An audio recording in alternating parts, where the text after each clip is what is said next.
काही मला पत्रकार मला फोन आले आणि त्याच्यावर त्यांनी मी याच्यावरती प्रतिक्रिया द्यावी म्हणून मला सांगण्यात आलं. त्याच्यामुळे मी एक 5 मिनिटं आपल्याशी हा विषय बोलणार आहे आणि संपणार आहे. खरं तर आता मला प्रेस घेणं किंवा आता काही बोलणं, कारण माझ्या मुलाखती झालेल्या आहेत, सभा झालेल्या आहेत, भाषण झालेली आहेत, त्याच्यामधनं अनेक गोष्टी मी बोललेलो आहे. परंतु काल आमची जिथे सभा झाली शिवतीर्थावरती, तिथेच काल देवेंद्र फडणवीस आणि एकनाथ शिंदे आणि बाकी सगळ्या मंडळींची एक सभा झाली आणि त्याच्यामध्ये देवेंद्र फडणवीस असं म्हणाले की राज ठाकरे जे गौतम अडाणीबद्दल जे बोललेले आहेत, तर त्याच्यामध्ये मग त्यांनी टाटा, अंबानी आणि इतर सगळ्या उद्योगपतींचा पण विषय काढला आणि त्या उद्योगपतींचं देखील ग्रोथ झालेली आहे अशा प्रकारे त्यांनी गोष्ट सांगितली.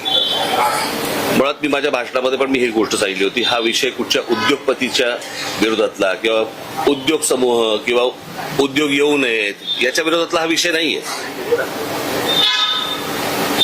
विषय आहे की उद्या अंबानी असतील, टाटा असतील, इतर उद्योग समूह असतील, बिर्ला असतील, कोणी हिंदुजा असतील, अजून कोणी लोक असतील, त्यांना इथपर्यंत पोहोचायला साधारणपणे 50, 60, 100 वर्ष लागलेली आहेत. पण ह्यांच्याही पलीकडे एक माणूस जातो आणि तो 10 वर्षातच फक्त मोठा होतो. माझा विषय तिकडे आहे.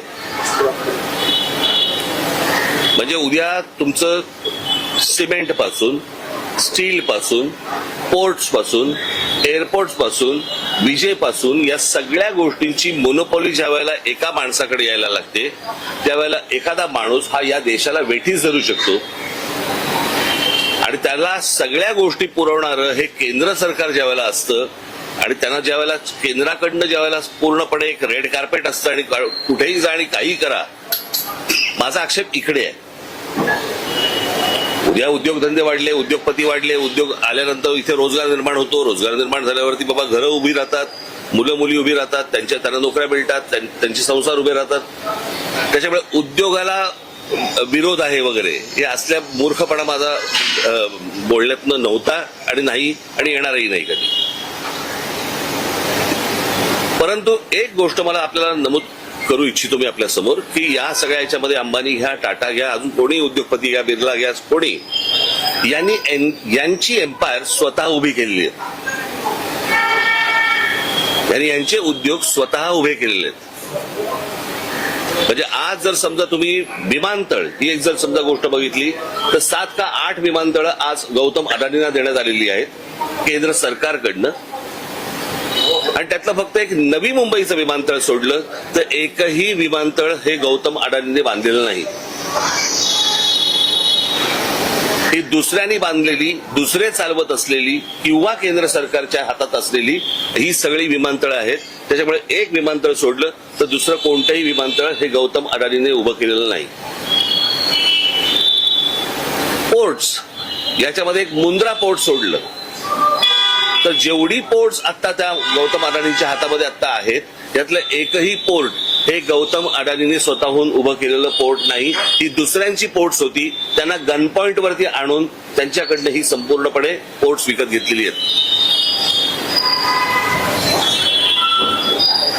ज्या व्यवसायामध्ये गौतम अडाणी कधीही नव्हते तो सिमेंटचा व्यवसाय, ज्याच्यामध्ये ते कधीही नव्हते, याच्यामध्ये ते अल्ट्राटेक आणि अंबुजा आणि इतर ज्या काही कंपन्या आहेत या विकत घेऊन हा माणूस आज या क्षणाला 2 नंबरला सिमेंटच्या व्यवसायामध्ये गेलेला आहे. आज बिर्ला 1 नंबरला आहे, 2 नंबरला हा. गेल्या 10 वर्षामध्ये एक माणूस सिमेंटच्या व्यवसायामध्ये 2 नंबरला जातो, दुसऱ्यांचे व्यवसाय हेचून, दुसऱ्यांचे व्यवसाय हातामध्ये घेऊन. पॉवरचं पण तसंच आहे, स्टीलचं पण तसंच आहे, अनेक उद्योग तसे आहेत. सो मला फक्त मुख्यमंत्र्यांना सांगायचंय की हा विषय हा कोणाच्या ग्रोथचा नाहीये. ग्रोथ कशी होतीये, स्वतः उद्योगपतीची वाढ कशी होते तर ती वाढ मला असं वाटतं समजून घेणं हे गरजेचं आहे. देशातल्या प्रत्येक नागरिकाने समजून घेणं गरजेचं आहे. उद्या हा एकच माणूस या देशाला वेठीस धरू शकतो याचं उत्तम उदाहरण जर समजा आता आपल्याला बघायचं असेल तर जे या देशामध्ये आता इंडिगोने केलं, संपूर्ण सगळा देश अख्खा स्टँड स्टील वरती आणला आणि सगळी विमानतळं ज्यावेळेला आज बंद झाली, 65% आज हवाई वाहतूक ही एकट्या इंडिगोकडे देण्यात आली आणि त्याच्यातनं एका एअरलाईनने व्यवसाय बंद केल्यानंतर किंवा ठप्प केल्यानंतर देशाचे काय हाल होतात हे आपण पाहिले. मला असं वाटतं हा धोका सर्वाधिक आहे आणि तो धोका मला असं वाटतं मुख्यमंत्र्यांनी समजून घेणं गरजेचं आहे किंवा त्यांना समजणं गरजेचं आहे किंवा अर्थात समजलं असेल पण ते आता सांगतील तरी कोणाला. तर ही गोष्ट प्रामुख्याने मला असं वाटतं की लोकांसमोर जाणं गरजेचं होतं आणि हे उद्योग उभे करत असताना गौतम अदानींना अर्थसहाय्य कुठून झालं, कोणकोणत्या बँकांना आणि कोणकोणत्या इतर इन्स्टिट्यूशन्सना यांना अर्थसहाय्य करायला लावलं. उद्या जर अशा प्रकारचं जर उद्या गोष्टी कोलॅप्स झाल्या तर नोकऱ्या जातील, देश बर्बाद होईल आणि हा एक दिवस देश ठप्प होईल. माझा सांगण्याचा उद्देश हाच होता आणि एक ते टूल वापरून ज्यावेळेला महाराष्ट्रामधली शहरं ज्यावेळेला काबीज करायला जेव्हा तुम्ही जाता तो धोका मला असं वाटतं महाराष्ट्रासाठी खूप मोठा आहे.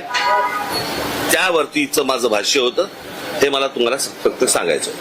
ठीक आहे, धन्यवाद. काही कारण वाटते धन्यवाद.